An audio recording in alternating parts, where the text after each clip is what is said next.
sembuh sendiri, self limited, ya, tidak perlu obat, tergantung daya tahan tubuh kita itu sudah sembuh. Tapi untuk penyakit-penyakit seperti ini, dia tidak bisa sembuh dengan sendirinya, harus ada intervensi dari tenaga medis atau dari dokter agar mereka mengalami penyembuhan. Begitu juga bakteri ataupun parasit. Parasit ini seperti misalnya kutu, cacing, ya. Nah, jadi ini contohnya adalah herpes genital, Condyloma acuminata, AIDS, itu penyebabnya virus. Gonore atau kencing anak, ya, ada yang pernah dengar ya? Sifilis atau apa nih istilah lainnya? Raja singa, ya betul Pak. Ulcus mole atau borok, chlamydia itu penyebabnya adalah bakteri atau kuman.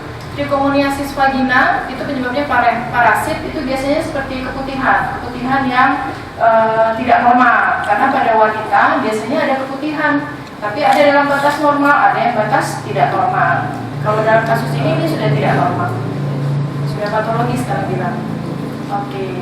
Macam-macam infeksi menular seksual yang terjadi di Indonesia yang sering, ini dia.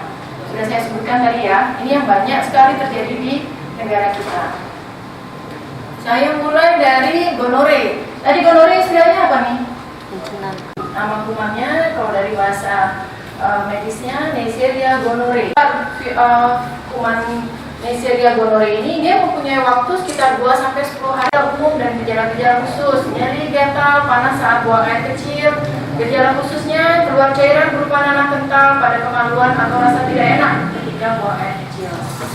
Ya, ini gambar keluar adalah nanah. Kalau kita punya bisul, pasti adik-adik pernah bisulan kan? Warnanya apa yang keluar kalau dipencet-pencet ataupun jerawatan? Yang keluar itu apa? Putih susu ya, bukan putih bening kan? Nah, ini keluarnya dari kemaluan, dari penis, kemaluan pria. Komplikasinya adalah kemandulan,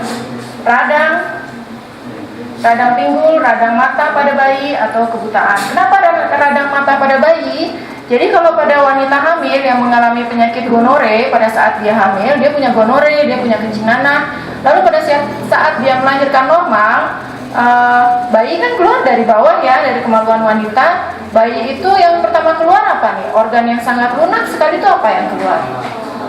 Kepala keras, yang lunak, mata, ya kan keluar kepala, mata, kan yang paling lunak itu mata. Tahu ada cairan kuning-kuning, langsung dia dengan sangat mudahnya terpapar oleh cairan-cairan putih susu seperti ini dan beresiko mengakibatkan kebutaan. Sifilis atau lues atau raja singa oleh bakteri juga. Nama kumannya, nama bakterinya Treponema pallidum. Masa inkubasi 2-4 minggu. Ini pada penis ya. Contohnya pada penis, dia mempunyai beberapa tahap. Tahap pertama, kedua, dan ketiga. Pada tahap pertama dia hanya bintil-bintil berair. Kalau penis yang mulus kan, penis yang sehat kan mulus saja ya, tidak ada bintil-bintil. Ini kayak seperti ada bekas jerawat timbul pada batang penis gitu. Bintil-bintil berair dia, atau seperti cacar. Kalau kalian sudah pernah kena cacar belum? Iya, dia seperti bintil-bintil yang ada airnya, atau seperti embun pagi. Ada di daun-daun kan suka ada air-air tuh, tapi ini dalam keadaan pecah dan tidak nyeri gitu. Kalau ternyata pada stadium 2 lebih banyak komplikasinya karena mereka mengalami kelainan-kelainan sebutan kelenjar getah bening. Di sini banyak kelenjar getah bening kita banyak, ada di leher, ada di ketiak, yaitu kelainan sifilis congenital. Di sini kelainannya bukan pada saat si bayi itu lahir dia baru kena, bukan, tapi sudah ada gangguan di dalam kehamilannya gitu, karena sang ibu sudah mengidap kuman yang Treponema pallidum tersebut. Jadi dia langsung masuk ke janin si bayi pada saat sudah hamil. Jadi lahirnya ya, habisnya lahir cacat ya, kelainan sifilis congenital. Seperti ini kelainan-kelainannya pada bayi, seperti apa namanya, ada putih-putih berserat, dan ini mudah lepas, kadang jadi juga. Komplikasi yang tahap kedua pada orang dewasa ini terus pecah-pecah kulit yang sulit. Amploid atau ulcus mole penyebabnya adalah bakteri. Tapi pada amploid atau ulcus mole ini sakit dia. Dan ternyata sangat menular ini, banyak pada laki-laki bakteri tersebut. Chlamydia trachomatis. Nah, media traumatis ini mirip dengan gonorrea tadi ya, kencing nanah. Sama juga, kencing nanah itu mengalami gangguan waktu buang air kecil, tapi dia bentuk cairannya lebih bening. Ya, kalau gonorrea kan putih susu ya, dia lebih bening tapi tetap ada warna putihnya. Akibatkan komplikasi juga, yaitu komplikasinya adalah kemandulan, radang pinggul, radang mata pada bayi yang mengakibatkan kebutaan. Herpes genital, nah ini baru virus. Ya, seperti tadi saya sampaikan, kalau virus itu self-limited disease, jadi dia bisa sembuh sendiri. Tapi kalau virus ini, aduh, susah sekali sembuh sendiri. Wah, ini seperti kembang kol. Ya, pernah lihat Bapak, Ibu, adik-adik nempel di muka itu kalau bisa semakin lama semakin membesar. Atau seperti tompel ya, tompel tapi nimbul keluar, itu suka banyak di muka. Itu tidak apa-apa sih sebenarnya. Tapi kalau ini banyak kan di alat kelamin dan di mulut karena dia oral seks, bukan karena yang lainnya. Jadi berbentuk kembang kol, bergerigi kasar, nah itu ada di alat kelamin. Kalau satu pasangan kecenderungan kanker leher rahimnya lebih sedikit, bukan tidak mungkin tapi sedikit persentasenya. Tapi kalau wanita yang sering berhubungan dengan berganti-ganti pasangan cenderung menderita kanker leher rahim karena si pasangan tersebut membawa virus ini. Gitu. Nah ini gambarannya ya, pada vagina, jengger ayamnya, pada penis, ini pada anus dan pada mulut. Ini yang tadi saya sampaikan seperti keputihan ya. Kalau wanita normal, keputihan biasanya terjadi pada saat beberapa hari sebelum menstruasi. Itu hormon semuanya, bukan patologis atau bukan tidak normal ya. Terus biasanya keputihannya dia itu putih, kadang putihnya seperti susu atau putih bening gitu, tapi hilang sendiri asal dijaga kebersihan atau higienitas kemaluannya. Oh, perlu saya sampaikan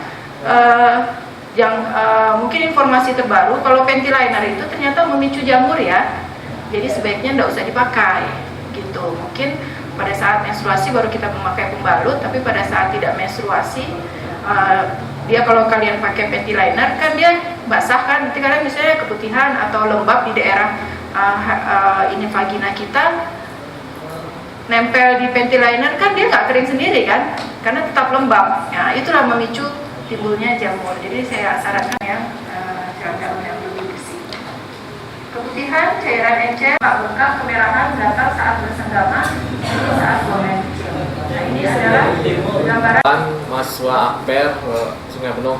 Baik, di sini pertanyaan saya mengenai virus HIV, yakni apabila seorang ibu yang telah terkena virus tersebut dan dalam masa kehamilannya, bagaimana dengan janin tersebut? Harus segera dilahirkan atau gimana? Kalau virus ini dia tidak mengakibatkan kelainan kongenital, tidak seperti sifilis tadi ya. Jadi mungkin ditunggu sampai bayi itu bisa lahir. Berat badan minimal berapa? 2,5. Udah dipantau dapat 2.500 sama SPOG-nya, udah dilahirkan aja. Jadi nggak usah lama-lama. Ya, tapi dia tidak mengakibatkan kelainan kongenital, ya. Tidak mengakibatkan kecacatan. Saya ada di belakang. Salah satu untuk mencegah virus masuk ke tubuh manusia dengan cara imunisasi. Apakah sampai saat ini ada imunisasi untuk mencegah virus HIV masuk ke tubuh manusia? Iya, terima kasih. Tapi memperdayakan ilmu. Kasus DBD di negara kita cukup tinggi, lagi negara-negara yang tropis ini.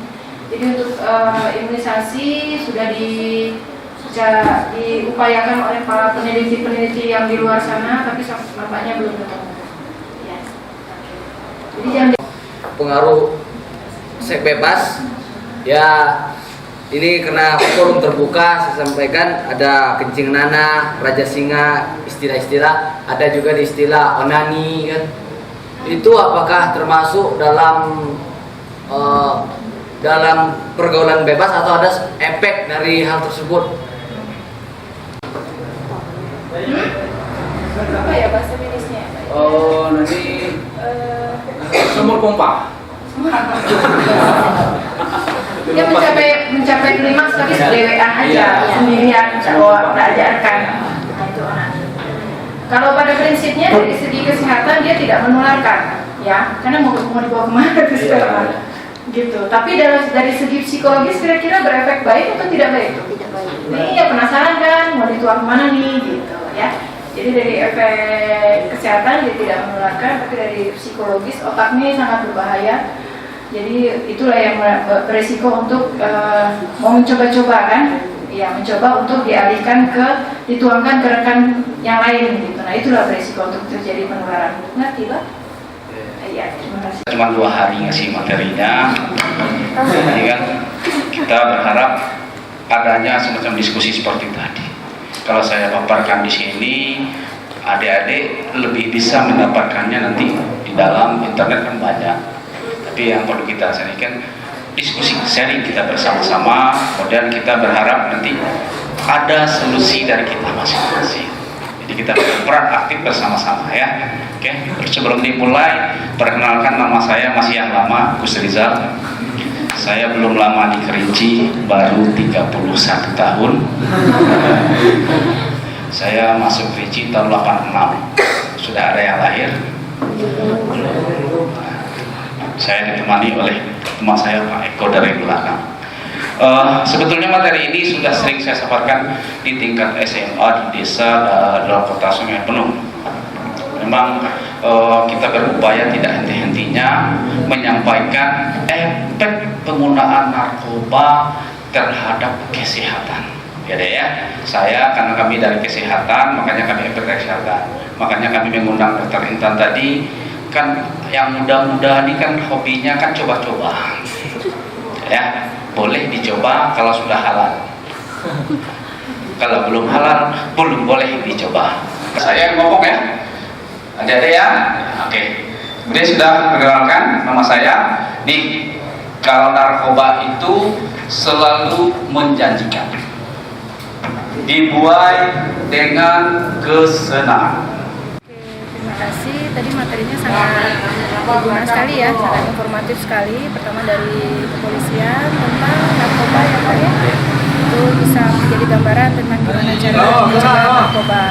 Dan selanjutnya yang kedua dari segi kesehatan yaitu penyalur penggunaan narkoba dan penggunaan seks bebas dan mengakibatkan resiko penyakit IMS dengan HIV/AIDS. Itu sangat informatif sekali. Kalau bisa dilanjutkan atau tidak dijadikan program rutin dari LSM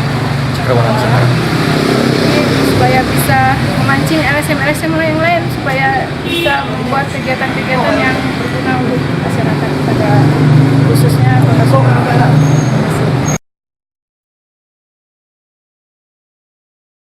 Ya, mereka sangat antusias sekali dengan informasi yang baru kita sampaikan dan mungkin banyak pertanyaan yang bisa mereka ragukan itu sudah kami jelaskan dengan sejelas-jelasnya, jadi pasti berguna untuk mereka. Mungkin bisa, mungkin tidak hanya saya saja ya Mas ya, tenaga medis atau dokter-dokter Kota Sungai Penuh juga bisa menyampaikan. Jadi kalau misalnya ada masyarakat yang kebingungan tentang masalah infeksi menular seksual, carilah dokternya. Kita konsultasi bersama-sama bagaimana cara mencegahnya. Ya, ini merupakan acara rutinan kita kan dari LSM kita kemarin beberapa bulan lalu, 2 bulan lalu kita juga mengadakan pengobatan gratis secara massal kan. Jadi diharapkan sebagai LSM, bukan sebagai wadah untuk kontrol sosial saja, kami juga ingin membuat untuk dengan masyarakat selain untuk mencegah dampak terhadap penggunaan narkoba juga seksual. Diharapkan mungkin dengan adanya acara seperti ini kan bisa mengurangi dampak penggunaan narkoba. Kami juga berterima kasih kepada Dinas Kesehatan Kota Sungai Penuh dan juga dari Ibu Dr. yang telah hadir untuk memberi paparan tentang penyalahgunaan narkoba kepada peserta seminar. Ya mungkin beberapa bulan yang lagi kita akan mengadakan acara seminar yang massal kan, cuma di ruangan kan. Nah ini merupakan agenda rutinan kita, sudah saya katakan tadi. Setiap 2 bulan sekali kita pasti mengadakan acara. Ya saya rasa tidak mungkin kita akan mengadakan di tempat umum kan. Ya, mengadakan di tempat umum. Kalau melalui satu sekolah saja, bagaimana yang lain? lebih difokuskan satu tempat saja. Satu tempat, Pak. Terima kasih. Momen yang macam ini merupakan momen kebersamaan. Nah, kita berharap adanya LSM macam ini yang kita mau. Ayo kita kerjasama yang baik. Ayo hubungi pihak pemerintah terkait, bina kerjasama yang baik. Kita acungkan jempol kalau macam ini acara. Walaupun hasil katakanlah hasil ya mungkin diberikan sedikit-sedikit, tapi untuk kepentingan bersama.